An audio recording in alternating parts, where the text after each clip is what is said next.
अस्सलामुअलैकुम वरहमतुल्लाहि वबरकातुहू। दोस्तों, ये बात अच्छी तरह समझ लीजिए कि देश का मूड बदल चुका है। मुल्क एक नई तब्दीली की तरफ बढ़ रहा है। राहुल गांधी ने मुल्क का मूड बदल कर रख दिया है। वोटर अधिकार यात्रा को लेकर राहुल गांधी निकले हैं और अब ये सिर्फ मामूली यात्रा नहीं है, ये एक तहरीक है और एक एक फ़र्द तक ये आवाज़ पहुंच चुकी है। मुल्क के एक एक आदमी को अब ये लगने लगा है कि कुछ न कुछ गड़बड़ हो रहा है और वो सब के सब राहुल गांधी के साथ हैं। इसका मतलब ये है कि मूड देश का बदल रहा है। वो बहुत सारे लोग जो बहुत सारे कन्फ्यूज़न में हैं, उनको समझने की ज़रूरत है कि अब जगह कन्फ्यूज़न के लिए नहीं रह गई है। कन्फ्यूज़न के लिए अब कोई जगह नहीं है। बहुत क्लियर बात है कि देश का जो मूड है, जो मंजरनामा है, अब वो चेंज हो रहा है। बहुत मुख्तसर मुद्दत में राहुल गांधी ने बिल्कुल काया पलट करके रख दी है। 11 सालों तक लगातार एक फ़र्द को जिस तरह से वेलन बनाने की कोशिश की गई थी, पप्पू साबित करने की कोशिश की गई थी, वो सारी कोशिशें हार चुकी हैं।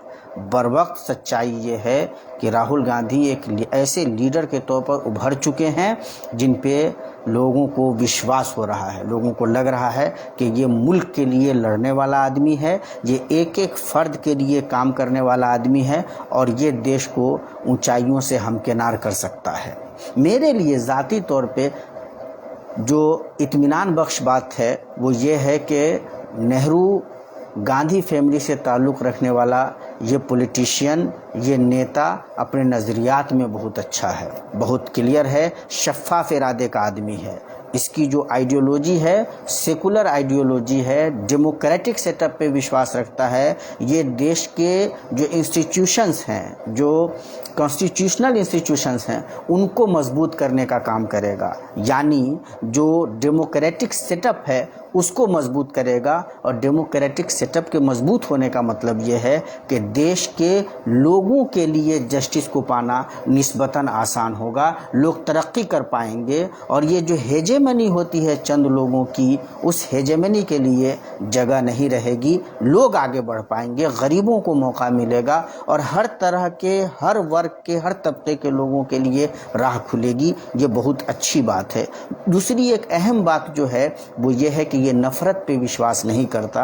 ये बंदा मोहब्बत की दुकान खोलना चाहता है, मोहब्बत से। और अगर आप इसको देखेंगे, इसका जो तरीक़ा है जीने का, इसका जो रास्ता है लोगों से मिलने का, जुलने का, उसमें भी आपको वो शफ़ाफ़ियत, वो सच्चाई नज़र आएगी। मोहब्बत पे विश्वास करता है, आपसे नफ़रत नहीं करता। इसके जो आइडियोलॉजिकल बेस हैं वो नहीं है जो बीजेपी और आरएसएस के हैं, और जो आइडियोलॉजी बेसिकली मुसलमानों के ख़िलाफ़ है, जो मुसलमानों के एक एक नाम को मिटाने के लिए बाज़ाब्ता लगी हुई है। एक ऐसी आइडियोलॉजी जिस आइडियोलॉजी में आपके लिए, हमारे लिए कोई जगह नहीं है, जो कहीं पे मुसलमानों का नाम देखती है तो उसको एरेज करती है, मुसलमानों की हिस्ट्री को निसाब तालीम से ख़त्म करती है। जहां मुसलमानों के लिए कोई तालीमी वजीफ़ा होता है, कोई फेलोशिप दिया जाता है तो उसको ख़त्म करती है। कोई अगर मुसलमानों का इंस्टीट्यूशन है तो उस पर बुलडोज़र तक चला देती है। कोई अगर शाख मुसलमानों के लिए खुली जाती है उसको ख़त्म कर देती है। तो ये जो आइडियोलॉजी है, ये वो आइडियोलॉजी है जो घरों पे बुलडोज़र चलाने में टाइम नहीं लगाती, जो मुसलमानों को वेलन बना करके हर जगह हमारे जो मुल्क के हमारे हिंदू बिरादरान हैं उनके दिलों में नफ़रत डाल करके हमारे ख़िलाफ़ राज करने का खेल खेलती है। इस आइडियोलॉजी के ख़िलाफ़ एक ऐसी आइडियोलॉजी है जो मुल्क के आइन में भरपूर भरोसा रखती है, जो डेमोक्रेटिक सेटअप पे, जो सेकुलरिज़म पे भरोसा रखती है और जिसका मानना यह है कि देश के हर आदमी को आगे बढ़ना चाहिए, हर आदमी को जस्टिस मिलना चाहिए और हर आदमी को आगे बढ़ने का मौका मिलना चाहिए। किसी को इस बुनियाद पे नहीं दबाया जाना चाहिए कि वो कौन सी ज़ुबान बोलता है, उसके जिस्म का कलर क्या है या उसका मज़हब क्या है। ये जो आइडियोलॉजी है, जो बेसिकली कांग्रेस की आइडियोलॉजी थी, लेकिन जिस मजबूती से इस आइडियोलॉजी को राहुल गांधी ने आगे बढ़ाया है वो अपने आप में बहुत अच्छी बात है। पिछले कई सालों से लगातार उनकी इमेज को ख़राब करने की कोशिश की गई। वो एक पढ़े लिखे बहुत ही अच्छे जहन के पॉलिटिशियन हैं और उन्होंने कांग्रेस को जिस तरह से दोबारा से सेंटर पे ला दिया है, दोबारा से हिंदुस्तान में सियासत का महवर कांग्रेस पार्टी बन गई है। अब मुद्दे वो सेट कर रहे हैं, इमेजिनेशन जो है लोगों की अब उसमें बड़ी जगह राहुल गांधी के लिए है। मोदी जी की का स्पेस ख़त्म हो रहा है। ये अलग बात है कि मीडिया पे अभी भी बीजेपी का कंट्रोल है, मुकम्मल कंट्रोल है, इसलिए नेशनल मीडिया अभी भी राहुल गांधी को कहीं ना कहीं साइड करने की कोशिश कर रही है, लेकिन उसमें अब वो कामयाबी नहीं है। मुख्तलिफ ज़राए से अब जो राहुल गांधी की आवाज़ है वो मजबूत तरीन आवाज़ है। नौजवानों के दिलों में राहुल गांधी बसते चले जा रहे हैं। उम्मीद की एक नई किरण है। हमारी जिम्मेदारी क्या है? हमारी जिम्मेदारी ये है कि हम इस लम्हे को समझें, इस मंजरनामे को समझें। हम समझें कि बदलाव आ रहा है। मैं 2013-14 में देख रहा था कि जब वो बदलाव आता है तो उसकी कैफियत क्या होती है। उस वक्त की जो कैफियत थी, जिस किस्म का एक माहौल बन गया था मोदी जी के लिए, जिस किस्म की कैफियत बीजेपी के लिए बन गई थी, मैं आपको यकीन दिलाता हूं कि कुछ वैसी ही कैफियत अब राहुल गांधी के लिए बन रही है। शायद उससे भी अच्छी कैफियत बन रही है। और इसमें अच्छी बात यह है, मेरे नज़रिए से अगर आप देखिएगा, और अगर आप एक भारतीय, सच्चे भारतीय हैं, वह देशभक्त हैं, तो आपको ये बात समझ में आएगी कि एक ऐसी आइडियोलॉजी मुल्क को आगे ले जाने के लिए बहुत ज़रूरी है और जिसकी बुनियाद पे दरअसल हमें आज़ादी भी मिली थी। यही हमारे सिद्धांत थे जिनको मिटाने की या ख़त्म करने की बार बार अभी की जो बरसर इक़्तिदार पार्टी है वो कोशिश कर रही है। आइन बदलने की कोशिश होती है, सोशलिस्ट को हटा दो, सेकुलरिज्म को हटा दो, ये कर दो, वो कर दो। ये जो सारी चीज़ें हैं, इस तनाजुर में जब आप देखेंगे तो आपको समझ में आएगा कि कांग्रेस की ये आइडियोलॉजी और जिसकी क़यादत राहुल गांधी कर रहे हैं बहुत ज़रूरी है अभी देश के लिए।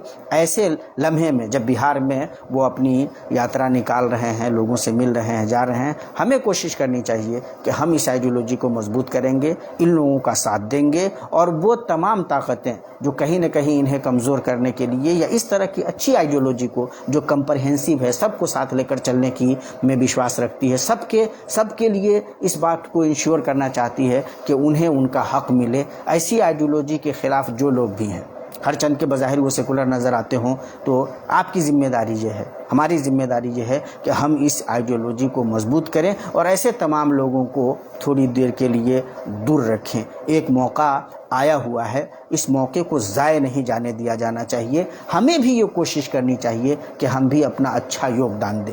अगर बेहतर तब्दीली में हम अपना किरदार अदा कर सकते हैं तो हमें पीछे नहीं रहना चाहिए। मैं आपको यकीन दिलाता हूँ कि मंजरनामा बदल चुका है, नेशन का जो मूड है वो बदल चुका है। अब राहुल गांधी पप्पू नहीं है, नौजवानों के दिलों की आवाज़ हैं और उनको ये समझ में आ गया है कि ये बंदा सच्चा है, ये डरने वाला नहीं है, ये काम करने वाला है, सीधे से बोलने वाला है और सच्चाई को सामने रखने वाला है। ये जानना चाहता है वाक़ईतन के देश के मसाइल क्या हैं और उन मसाइल को हल करना चाहता है और उसके लिए जिस किस्म की हौसला मंदी चाहिए, जिस किस्म का अज़्म इरादा चाहिए, जिस किस्म की मार्फत, इल्म चाहिए, नॉलेज चाहिए और जिस किस्म की दूररसी चाहिए, वो सारी की सारी चीज़ें राहुल गांधी ने साबित की हैं कि उनके यहाँ पाई जाती हैं। वो अब आसान नहीं रह गया है किसी के लिए कि वो इग्नोर कर सकें।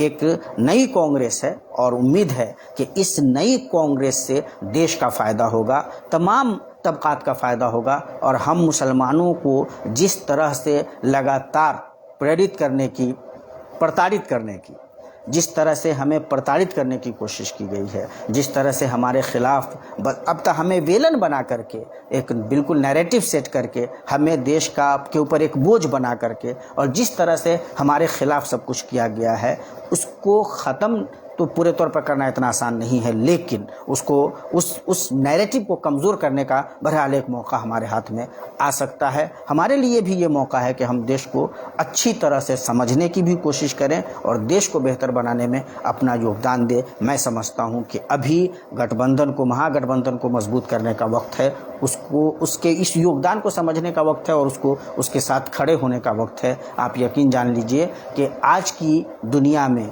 कोई भी पॉलिटिकल पार्टी अगर आवेगी और काम नहीं करेगी तो नहीं रुकेगी। तो जो भी पार्टी आएगी वो काम भी करेगी, रोज़गार के रास्ते भी निकालेगी। लेकिन हमें ये भी देखना है कि जो पार्टी आवे वो हमारे लिए भी उसी तरह सोचती हो जो आम भारतीयों के बारे में सोचती हो। हम देख चुके हैं कि बकिया लोगों का रवैया क्या है। ऐसे में बिहार के लोगों से मैं ज़ाती तौर पे कहना चाहता हूं कि आप प्रशांत किशोर जैसे सौदागरों की बातों में मत आइए। ये आपको अच्छे नारों के ज़रिए, आपका नाम लेकर के अच्छे नारों के ज़रिए फंसाना चाहते हैं, वरना ये वो आदमी है जिसने गुजरात से लेकर के मरकज़ तक बीजेपी को सत्ता में लाने के लिए कोशिशें की, बाज़ाब्ता काम किया। जिस वक्त बंदा ये काम कर रहा था, क्या इसको ये बात नहीं मालूम थी कि इनकी आइडियोलॉजी क्या है?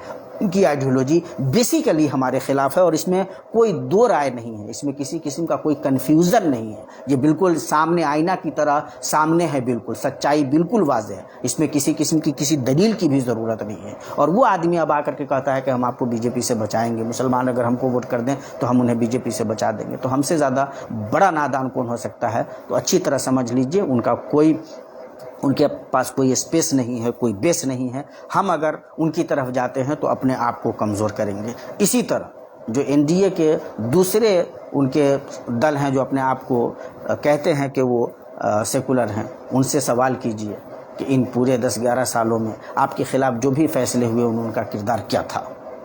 और जब ये किरदार आपको याद रहे तो आप खुद ये तय कर सकते हैं कि आपके लिए क्यों ज़रूरी है कि इस गठबंधन को मजबूत कीजिए।